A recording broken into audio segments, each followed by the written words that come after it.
అందరికీ నమస్కారం. చక్కగా మనం 2026 జనవరి నెలలో అడుగుపెట్టేశాం. ఈ జనవరి నెలలో కన్యా రాశి వారికి ఈ సంవత్సరం ఎలా ఉందనేది చూద్దాం. వీళ్ళకి భవిష్యత్తుకు సంబంధించిన అనేక ముఖ్యమైన నిర్ణయాలుకి ఇది పునాదిగా ఈ గ్రహస్థితి ప్రేరేపిస్తోంది. ఈ మాసంలో ప్రధానంగా మీ రాష్ట్రాధిపతి అయిన బుధుని సంచారం మరియు ఇతర ప్రధాన గ్రహాల ప్రభావంలో మీ ఆలోచన విధానంలో ఒక ప్రత్యేకమైన మార్పులు వస్తాయి. నెల ప్రారంభంలో మీరు మానసికంగా కొంత ఆందోళన గురైనప్పటికీ క్రమంగా మీలోని ఆత్మవిశ్వాసం పెరుగుతుంది. ముఖ్యంగా గత కొంతకాలంగా పెండింగ్లో ఉన్న పనులు పూర్తి చేయటానికి సరైన సమయంగా చెప్పవచ్చు. అయితే ప్రతి విషయంలోనూ అతిగా ఆలోచించటము లేదా విశ్లేషించటం వల్ల చేతిలోకి వచ్చిన అవకాశాలు చేజారిపోయే అవకాశం ఉంది. కాబట్టి ఆచరణాత్మక దృక్పథంతో ముందుకు సాగటం ఎంతైనా అవసరం. ఈ నెలలో సామాజికంగా మీకు గౌరవం పెరుగుతుంది. అంతర్గతంగా మీరు ఏదో తెలియని వెలితిని అనుభవించే అవకాశం అయితే కొంచెం సూచన మాత్రంగా చెప్పబడుతుంది. మీ మాట తీరులో సౌమ్యత ఉన్నప్పటికీ సందర్భానుసారంగా కఠినంగా వ్యవహరించవలసిన అవసరం అయితే ఉంది. వృత్తి మరియు ఉద్యోగ జీవితానికి సంబంధించిన ఈ నెలలో మీకు అనేక సవాళ్లను మరియు అవకాశాలను ఏకకాలంలో తీసుకువస్తుంది. కార్యాలయంలో పని ఒత్తిడి గణనీయంగా పెరిగే సూచనలు కనిపిస్తున్నాయి. పై అధికారుల నుండి అదనపు బాధ్యతలు మీ భుజాలపై పడవచ్చు. దీనివల్ల వ్యక్తిగత సమయం దొరకక ఇబ్బంది పడే అవకాశం ఉన్నది. అయితే ఈ శ్రమకు తగిన గుర్తింపు భవిష్యత్తులో లభిస్తుందని గుర్తుంచుకోవాలి. సహోద్యోగులతో వ్యవహరించేటప్పుడు అత్యంత జాగ్రత్తగా ఉండాలి. ఎందుకంటే మీ మాటలను వక్రీకరించి పై అధికారులకు చేరవేసేటువంటి వారు మీ చుట్టూ ఉండే అవకాశం ఉన్నది. ఆఫీసు రాజకీయాలకు దూరంగా ఉండండి. మీ పనిపై మాత్రమే దృష్టి పెట్టడం శ్రేయస్కరం. నెల మధ్య భాగంలో ఉద్యోగరీత్యా చిన్నపాటి ప్రయాణాలు చేయవలసి రావచ్చు. ఉద్యోగ మార్పుల కోసం ప్రయత్నిస్తున్న వారికి సానుకూల సమాచారం అందుతుంది. కానీ ప్రస్తుతం ఉన్న ఉద్యోగాన్ని వదిలేసే ముందు కొత్త ఆఫర్ లెటర్లు చేతిలోకి ఉండేలా చూసుకోవటం ఉత్తమం. తొందరపాటు నిర్ణయాలకు కెరీర్పై ప్రతికూల ప్రభావం చూపే ప్రభావం ఉంది. ప్రభుత్వ ఉద్యోగస్తులకు పనిభారం పెరిగినప్పటికీ ప్రమోషను లేదా బదిలీకి సంబంధించిన వార్తలు వినే అవకాశం ఉన్నది. ఆర్థిక పరంగా చూస్తే జనవరి నెలలో ధన ప్రవాహం బాగానే ఉన్నప్పటికీ ఖర్చులు కూడా అధికంగా ఉంటాయి. పిల్లల చదువులు, కుటుంబ సభ్యుల ఆరోగ్యం కోసం అనుకోని ఖర్చులు చేయవలసిన అవసరం వస్తుంది. పాత బాకీలు వసూలు కావటంలో కొంత జాప్యం జరగవచ్చు. షేర్ మార్కెట్ లేదా స్పెక్యులేషన్ రంగాల్లో పెట్టుబడులు పెట్టేటప్పుడు నిపుణుల సలహా తీసుకోవటం మంచిది. లేదంటే నష్టపోయే ప్రమాదం ఉంది. భూమి లేదా వాహన కొనుగోలుకు సంబంధించిన చర్చలు ఫలిస్తాయి.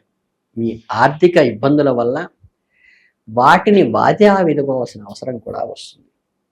ఇక స్నేహితులు, బంధువులు పెద్ద మొత్తంలో అప్పు ఇవ్వటం వల్ల తిరిగి రాబట్టుకోవటం ఇబ్బందులు పడే సూచన ఉన్నది. పొదుపు చేసిన సొమ్మును అత్యవసర పని కోసం వాడాల్సిన అవసరం రావచ్చు. నెల చివరి వారంలో ఆర్థిక పరిస్థితి కొంత మెరుగుపడి చేతికి డబ్బు అందుతుంది. వ్యాపారస్తులకు ఈ నెలలో మిశ్రమంగా ఉంటుంది. భాగస్వామ్య వ్యాపారాల్లో గొడవలు రాకుండా చూసుకోవాలి. కొత్త పెట్టుబడులు పెట్టే ముందు మార్కెట్ పరిస్థితులను క్షుణ్ణంగా అధ్యయనం చేయటం అవసరం. కస్టమర్లతో సత్సంబంధాలు నెరవేరటం ద్వారా వ్యాపారాన్ని విస్తరించుకోవచ్చు. కుటుంబ జీవితంలో ఈ నెల అనేక భావోద్వేగతతో కూడుకుని ఉంటుంది. జీవిత భాగస్వామితో చిన్నపాటి మనస్పర్ధలు వచ్చే అవకాశం ఉన్నది. ముఖ్యంగా ఆర్థిక విషయాలు, పిల్లల పెంపకము విషయంలో అభిప్రాయ భేదాలు తలెత్తవచ్చు. అయితే సంయమనంతో వ్యవహరిస్తే సమస్యలు వాటంతట అవే సర్దుమణుగుతాయి. అత్తమామల వైపు నుండి కొంత ఒత్తిడి ఉండవచ్చు.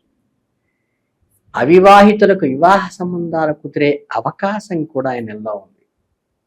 1-2 సార్లు ఆలోచించి నిర్ణయం తీసుకోండి. ప్రేమ వ్యవహారాల్లో ఉన్నవారికి ఈ నెల కొంత పరీక్షా సమయంగా ఉంటుంది. ఇద్దరి మధ్య అపార్థాలకు తార తీసుకోవటం, ఒకళ్ళ మీద అలిగి దూరం అయ్యే అవకాశం సూచన మాత్రంగా చెప్తోంది. కాబట్టి దీన్ని జాగ్రత్తగా ట్యాకిల్ చేయండి. ఇంట్లో శుభకార్యాలు జరిగే సూచనలు ఉన్నాయి. దీనివల్ల బంధువుల రాకతో ఇల్లు సందడిగా మారుతుంది. బంధువుల జోక్యం వల్ల మన కుటుంబ విషయాల్లో స్పర్ధలు వచ్చే అవకాశం ఉంది. కాబట్టి థర్డ్ పార్టీల్ని చక్కగా సోషల్గా ఎంజాయ్మెంట్కి ఉపయోగించుకోండి తప్పితే మన అంతర్గత విషయాల్లోకి దూరే అవకాశం లేకుండా చూసుకోండి. పిల్లల ప్రవర్తనలో మార్పులు గమనించి వారికి తగిన సలహాలు ఇవ్వండి. అలాగే ఈ కన్యారాశి వారికి నెలలో చాలా అప్రమత్తంగా ఉండవలసింది ఏంటంటే శారీరక అనారోగ్యం, పని ఒత్తిడి, నిద్రలేమి, తలనొప్పి, నరాల బలహీనత వంటి ఇబ్బందులు కలగవచ్చు. సమయానికి భోజనం చేయటం ప్రాక్టికల్గా మీరు ప్రెషర్తో చేయండి. తగినంత నీరు తీసుకోండి. చక్కగా చర్మ సంబంధితమైన అలర్జీలు వచ్చే అవకాశం లేకుండా శుభ్రత పాటించండి. ఈ చిన్న చిన్న ప్రమాదాలు జరిగే ఆస్కారం కూడా ఉన్నది. కాబట్టి మీరు వీలైనంత వరకు హెల్త్ కాన్షియస్ బాగా పాటించండి. ఈ నెలలో ప్రయాణాల్లో కొన్ని జాగ్రత్తలు తీసుకునే చేయండి. రెగ్యులర్గా క్రానిక్గా మీకు ఏదన్నా వైద్య నిపుణుల్ని మాత్రలు వేసుకుంటూ ఉన్న వాళ్ళైతే చెకప్ ఒకసారి చేయించండి. విద్యార్థులకి నెలలో మిశ్రమ ఫలితాలు ఇస్తుంది. చదువుపైన శ్రద్ధ ఉన్నప్పటికీ మనస్సులో ఇతర విషయాలపై వెళ్ళే అవకాశం ఉంది. కాబట్టి చదువులో వెనుకబడే ప్రమాదం సూచన మాత్రంగా చెబుతోంది. పోటీ పరీక్షలు సిద్ధమవుతున్న వారు కొంచెం శ్రమ అధికంగా చేయవలసిన మట్టే ఉంది. విదేశీ విద్య కోసం ప్రయత్నిస్తున్న వారికి అడ్మిషన్ల ప్రక్రియలో చిన్నపాటి ఆటంకాలు ఎదురవుతాయి. చివరికి సానుకూల ఫలితమే ఇస్తుంది. ఇక సాంకేతిక రంగాల్లో ఉన్న విద్యార్థులకు కొత్త విషయాలు నేర్చుకోవటానికి, ఒక కొత్త ఒప్పందాలు కుదుర్చుకోవటానికి ఒక డోలాయమాన స్థితిలోకి వచ్చి తర్వాత నెలాఖరికి రుజుమార్గంలోకి వస్తారు. క్రీడా రంగాల్లో ఉన్న వారికి కొంచెం ప్రోత్సాహంగానే ఉంటుంది, ఇబ్బంది ఏం లేదు. ఆధ్యాత్మికంగా ఎన్లైట్మెంట్ చూస్తే ఏంటంటే నెలలో దైవచింతన పెరుగుతుంది, మనశ్శాంతి లభిస్తుంది. తీర్థయాత్రలు చేయటానికి, పుణ్యక్షేత్రాలు దర్శించడానికి మనసు ఆ ప్రశాంతత కోసం పాకులాడుతుంది. చక్కగా మీరు నవగ్రహ జపం రోజు ఒక్కసారి చేసుకోవచ్చు. లేదా మీకు ఇష్టదేవత ఆరాధన ఏదైతే ఉందో చక్కగా ఆ దేవతా దర్శనం వెళ్ళి చేసుకుని రండి. సంకష్టమోచన గణపతి పూజ కూడా చేయించుకోండి. ప్రత్యేకంగా వేలు ఖర్చు పెట్టి ఇంట్లో చేయించక్కర్లేదు. కొన్ని దేవాలయాల్లో చక్కగా అక్కడ చేస్తారు వినాయకుడి గుడిలో. అక్కడికి వెళ్ళి జరిగేటప్పుడు దాంట్లో పార్టిసిపేట్ చేయండి. మీ పేరు నవతనామాలు చేయించుకుని మీ భావోద్వేగాలను అదుపులో ఉంచుకోండి. వాస్తవిక దృక్పథంతో వ్యవహరించడానికి ప్రయత్నించండి.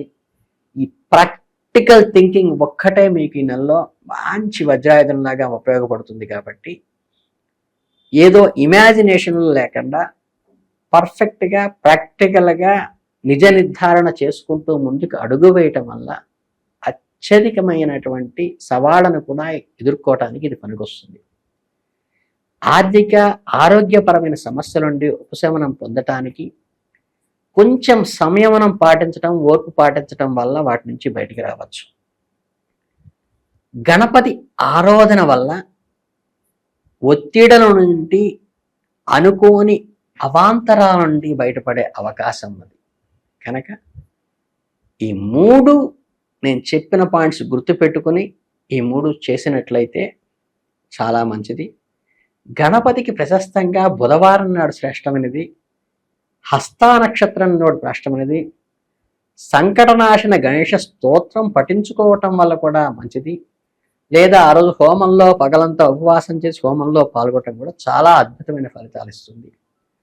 కనుక ఏంటంటే మీ ప్రశాంతతకు, మీ ఇబ్బందుల నుంచి బయటపడటానికి, ప్రశాంతతకేమో విష్ణు సహస్రనామ పారాయణ, ఇబ్బందుల నుంచి బయటపడటానికేమో గణపతి ఆరాధన చేసుకుంటే, చక్కగా నిబద్ధతతో, ప్రాక్టికబిలిటీ థింకింగ్తో, కొంచెం ఓపికతో మనం కనుక వ్యవహరించినట్లయితే ఈ మాసం మీకు కన్యారాశి వాళ్ళకి చాలా అద్భుతంగా జరుగుతుంది. మీలోని ఆత్మవిశ్వాసాన్ని పెంచుకోండి, నిర్ణయాలు తీసుకునే శక్తిని పెంచుకోండి.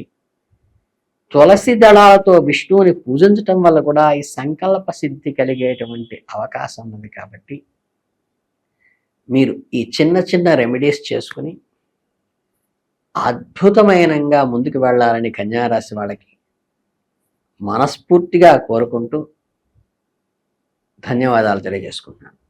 జై హింద్.